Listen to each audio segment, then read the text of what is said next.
The big focus about Pesach is our inability to eat chametz. Chametz is prohibited, as we know.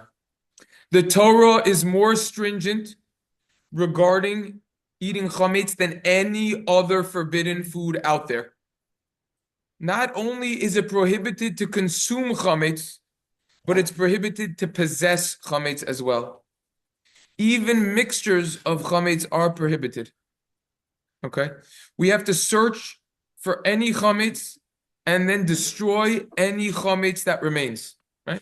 The bedika, the bior, we have to completely get rid of the chametz. The first Tosfos in mesechas Pesachim discusses why chametz is more stringent than any other prohibition, than all other prohibitions.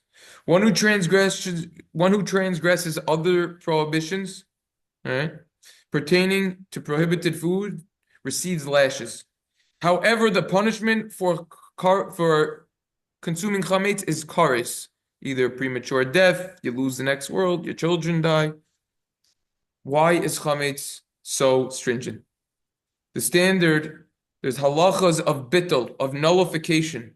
All right, that does not apply to chametz. There's no such concept of bittul barov, batul b'shishim. There's no such idea. The halacha of something permissible being nullified in 60 does not apply.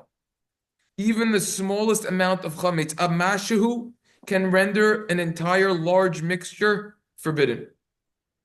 The Arizal says that someone who's successful in avoiding an inadvertent consumption of even a small amount of chametz during Pesach will receive special protection against sin for the entire year. This is why people clean their houses very meticulously before Pesach. This is also why there are so many different stringencies that people have on Pesach. The question begs to be asked, why are we so stringent and careful to thoroughly and meticulously clean our property and items from any small trace of chametz? There are numerous stringencies pertaining to chametz which are halachically non-existent in any other realm of halacha. For example, where else do we find a prohibitions from the Torah and Isser Daraisa Bal Yira Bal Yumatzeh, that you're not allowed to see or find something that's prohibited? Where do we find that?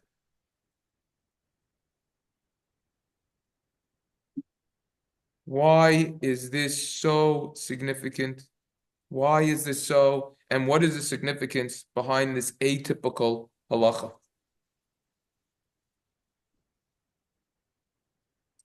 Why do we clean our house so carefully from chametz and have to get rid of everything? Rav Shimshon Pinkus Atzal is quoted in his sichos on Pesach on page Lamed Tes. He says, Yisrael Kadoshim, the Jews are holy. They have the custom to clean their house before Pesach. And even in places that me'ikar hadin, that from the letter of the law doesn't have an obligation to be checked, some still have a custom to check those places. That's what the Rosh writes about in Pesachim and Perek Gimel Siman Beis. The Shulchan Aruch in Siman Tov Mem Beis, right?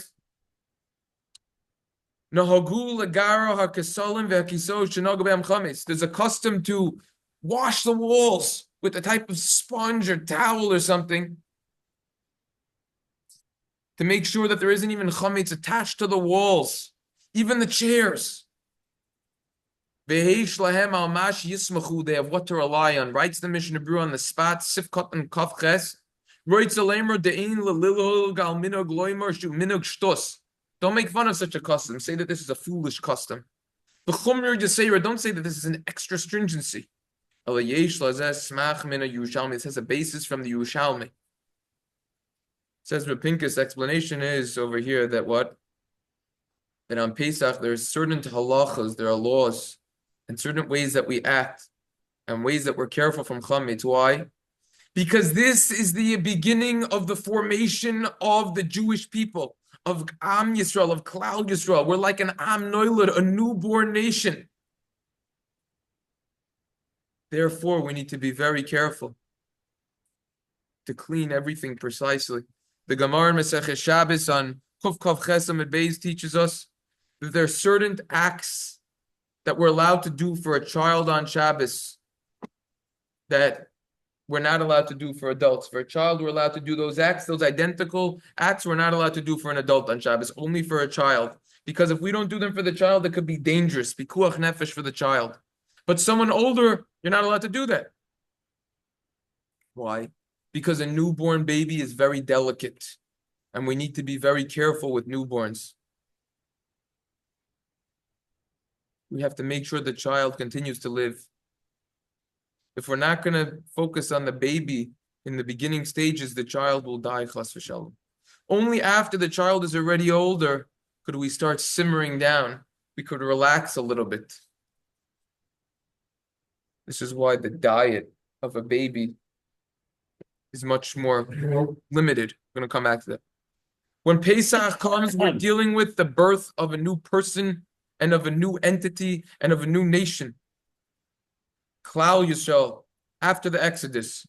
We therefore need all of the conditions to be met that are similar to the new birth of a child.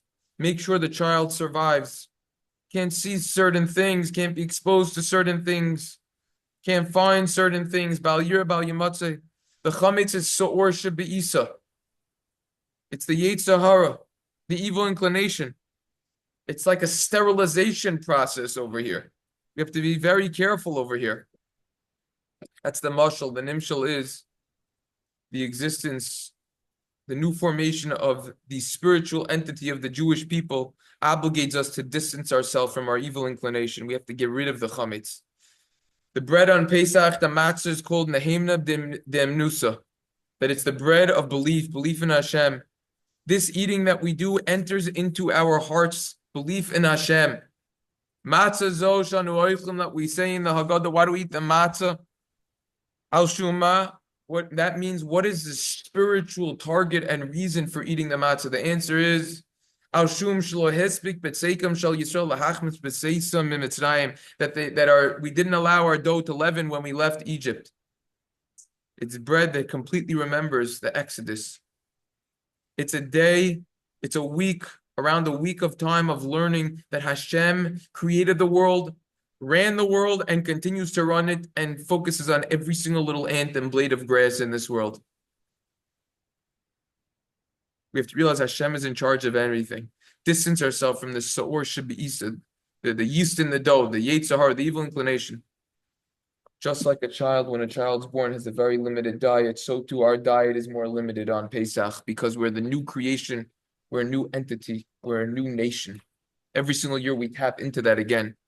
After Pesach, we're allowed to consume chametz. Just like a sick person who is then healed afterwards, it's permissible for him to eat anything. We have to cope in life with the good and the bad. Wage war, the good versus the bad. We have to use the kalim, the utensils that we have, to be victorious against the evil inclination and all of his soldiers, so to say, throughout the rest of the year. Not consuming chametz helps us with this for the rest of the year. That's one explanation. Another idea behind this is the reason why we're so careful to remove ourselves from chametz is shema yavo la'achla. We might come to eat it. The Ran writes this in the beginning of mesechas Pesachim. This is in the Kuntris Binyani Chodesh V'Nisan Chaga Pesach. Rabbi Karelinstein. This is in Maimer Beis in Os Vav over there on page Chav Tes Talamed. The Ran writes, that's why possibly they were more stringent, not to transgress seeing and finding the chametz on Pesach. Similarly, the Sefer Hamanig writes that the Torah is stringent not to find it. Why? Because you might come to eat it. Similarly, the Meir in the beginning of Pesachim says this idea as well. Why? What is the idea behind these Rishonim? To distance ourselves? Number one, it could be because the punishment for eating chametz, like we just said, is kares. It's a severe punishment. And number two, because lo badil minei, a person is used to eating chametz the rest of this year. There's more of a concern that he might come to eat it as opposed to milk and meat, which we never eat anyways, so we're not as concerned. It's called badil minei. The Gemara in Pesachim talks about it in the first parak. The Chassam Sofer writes on Pesachim on the first daf. He quotes his Rabbi Nassan Adler, who says, "Soor lo yimatzve b'seichim kol ochel chametz v'nekrasa." That means you're not allowed to eat chametz, and also there's kares. Therefore, it shouldn't be found in your house in order that you will not come to eat it. Based on what we said, there's another hint. The reason over here why we need to distance ourselves midaraisa from a Torah level is because the prohibition of chametz alludes to the evil inclination, like we said. And from the evil inclination, we need to distance ourselves and run away as much as we could. There's nothing that requires running away from and distancing like the evil inclination, which is the root of all sin and the root of spiritual and physical destruction. Just to add one last point, and we'll conclude with this. We daven al teve'enu lidei nisayon. Don't bring me to a test. I don't want to even be tested. That is the way of the Torah, to distance ourselves from being tested, not to enter into a danger of a test. Because who could say, I will merit? Who could say, I know I could stand this test? Person has to be honest with himself. If he has an evil inclination for something, and he's not badomine, so to say, always separate from it, and has no shaychus and connection to it, stay away from it. Even from a svek, a doubt on a doubt, a far doubt of something that's dangerous. If there was some type of physical danger, for sure we would stay far away from it. Certainly, kal v'chomer, ben oshel kal v'chomer, that what we should distance ourselves from is spiritual danger. That's why the rabbis teach us. Chazal says, "Gadol hamachtia yosem min hahorgo." It's worse if you get someone else to sin rather than kill him, because when you get someone else to sin, you're killing him in this world and in the next world, as opposed to killing him is just in this world. So it's a big issue over there. We discussed that in the Taz when we learned Siman Taf Reishayin and halachos Chanukah on 670 over there. That's the idea over here. There's a story episode that the Dubna Magid went to the Vilna Gaon, and the Vilna Gaon said, "Give me Musar." So the Dubna Magid said, "You just stay in a room all day and you learn from your books. You learn from your Svarim HaKadoshim." You know what the Vilna Gaon responded? I mean, that meeting was epic, and all the conversations, which are recorded more at length. But he said, "No, what do you mean?" The Vilna Gaon responded, "No. No." He said it would be more wise for you to go out of your room. The Vilna Gaon responded, "No. Eini mechapesh. I'm not trying to do wisdoms over here. I'm just trying to do the will of Hashem." So the idea over here is that the more a person distances himself from tests and doesn't enter into the test, that's the main priority over here. That has to do with not finding or seeing the chametz that the Torah commands us to distance ourselves from the chametz. We can't find it at all. Why? Because we might come to eat it. AKA, because the chametz is the evil inclination. This shows we need to distance ourselves from tests, not allow ourselves even to enter into a concern of what Shem Yavo Lachol, that you might come to eat it. Don't look at it at all. We have to make a fence, stand back, so that we don't have any possibility of sinning at all. Because if we give any possibility of sin, so then there could be a danger. Those are a few reasons as to why we're so careful about chametz, and there are so many stringencies.